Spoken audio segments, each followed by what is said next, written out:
Сәлеметсіңдер ме, қымбатты балалар? Өзін-өз тану сабағына қош келдіңдер. Кезекті 6-шы сабағымыздың тақырыбына тоқталайын.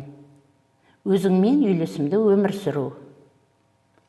Адалдық пен қарапайымдылық ешкімді адастырмайды. Ар-ұждан барлығымызға ортақ міндет. Адалдық, қарапайымдылық, үйлесімділік қасиеттері бойымызда болса, барлығымыз дұрыс әрекетке бет бұрады екенбіз. Олай болатын болса, бүгін сендерге қарапайымдылық атты бейне жазба алып келдім. Назар аударайық. Ертеде егіншілікпен айналысатын Мәди мен Мейір деген екі бауыр өмір сүріпті. Үлкені Мәди үйленген, балалы шағалы болса, кішісі Мейір бойдағы екен. Алайда олар соған қарамастан жыл сайынғы егін өнімін өзара тең бөлісіп отырады екен. Күндердің бір күнінде Мейір: "Мен осы не істеп жүрмін? Ағам болса жанұялы, балалар көп, ал мен жалғызбын. Ішіп жемме көп кетпейді. Онымен өнімді бұлайша тең бөліп жүргенім еш әділдікке жатпайды ғой" деп, сол түні қамбасынан бір қап дән әкеліп, ағасының қоймасына білдірмей төгіп кетеді. Осы әдет бірнеше күнге жалғасады. Осы күндері Мәди де інісінің жайын уайымдап ойға кетеді. "Мен осы не істеп жүрмін? Менің сүйеу болар әйеліммен жәрдемдесетін балаларым бар, ал інім жалғыз. Оған болашағын реттеп жағдайын жасау үшін көбірек өнім керек емес пе" деп, ол да әр түні білдірмей інісінің қамбасына бір қап дәннен таси бастайды. Осы сарынмен арада біраз уақыт өтеді. Алайда екеуі де қанша күн өтсе де өз қоймаларындағы дәннің ортaya қоймайтынын байқайды. Сол күні түнде екеуі де өз қамбаларын тексеруге шыққанда кенеттен бір-біріне жолығып қалады. Жағдайды бірден түсінген олар қолдарындағы қаптарын тастай салып, көздеріне жас алған күйі құшақтаса кетеді. Кең пейілдік деген бұл өмірде хош иісті әтірдің ыдысы секілді болу. Ол ішіндегісінің барлығын өзгелерге сыйлап, босап қалған күйде де жағымды иісінен ажырамай тұрады.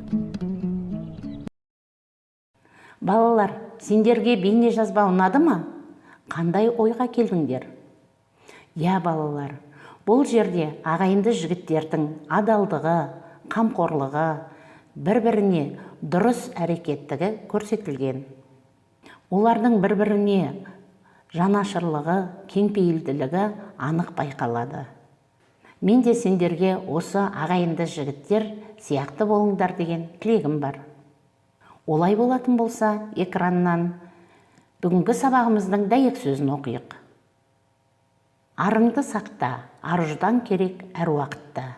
Нақыл сөз. Балалар, сендер өткен сабақтан бері осы дәйек сөздің мағынасын түсініп алды деп ойлаймын. Яғни, бала кезден тәртіптілікке үйренсең, ол сені дұрыс әрекетке бастайды. Ар-ұждан адамдықтың белгісі. Ал адамды істеген ісіне қарай бағалайды екен балалар. Яғни, әрбір істі ойланып істеу, қарапайым, адал, үйлесімді тұлғаның қолынан келеді дей келе, келесі оқып үйренейік айдарына кезек берейік. Мен сендерге бүгін Толымбек Әбдірайымның "Қайыңның көз жасы" атты әңгімесін алып келдім. Мұқият тыңдайық. Қайыңның көз жасы, Толымбек Әбдірайым. Тамыз айы, тал түс. Күн күйіп тұр. 5 жасар Қапан есік алдына шығып, аз кем ойланып тұрды.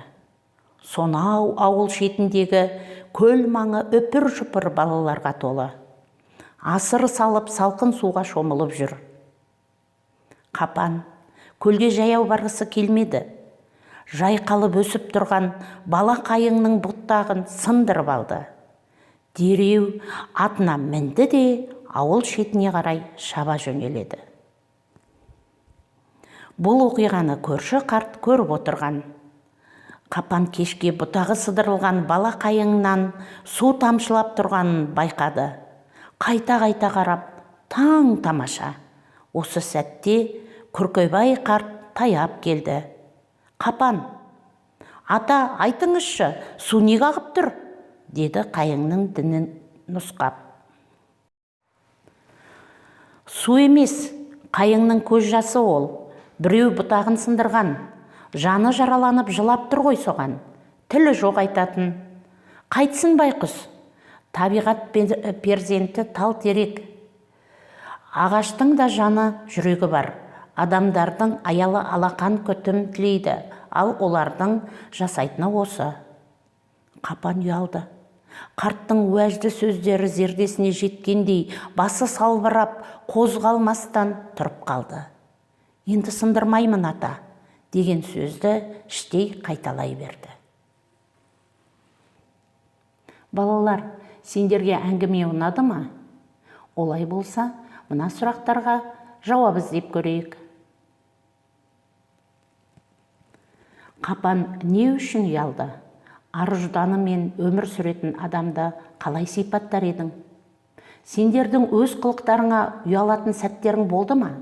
Неліктен?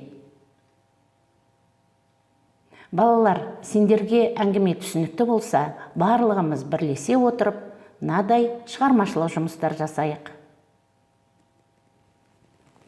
Бірінші тапсырма. Суреттерге қараңдар. Ондағы теріс қылықтарды қалай түзеуге болады? Әңгімелеп беріңдер. Балалар, шығармашылық жұмыстарды отбасыларыңмен бірге орындауға тырысыңдар. Бұл тапсырмаларды орындай отырып сендер тақырып бойынша түсініктеріңді кеңейтесіңдер. Осылайша өз бойларыңдағы құндылықтар мен адами қасиеттеріңді дамытуға мүмкіндік аласыңдар. Сонымен өзіңмен үйлесімді өмір сүру деген тақырыпты түсінді деп ойлаймын. Ар-ұжданы бар адам әр уақытта дұрыс әрекет жасайды екен балалар. Ар-ұжданыңа сай өмір сүру әр адамның парызы. Осыны зерделеріңе түйіп алыңдар. Рахмет балалар. Келесі кездескенше сау болыңдар.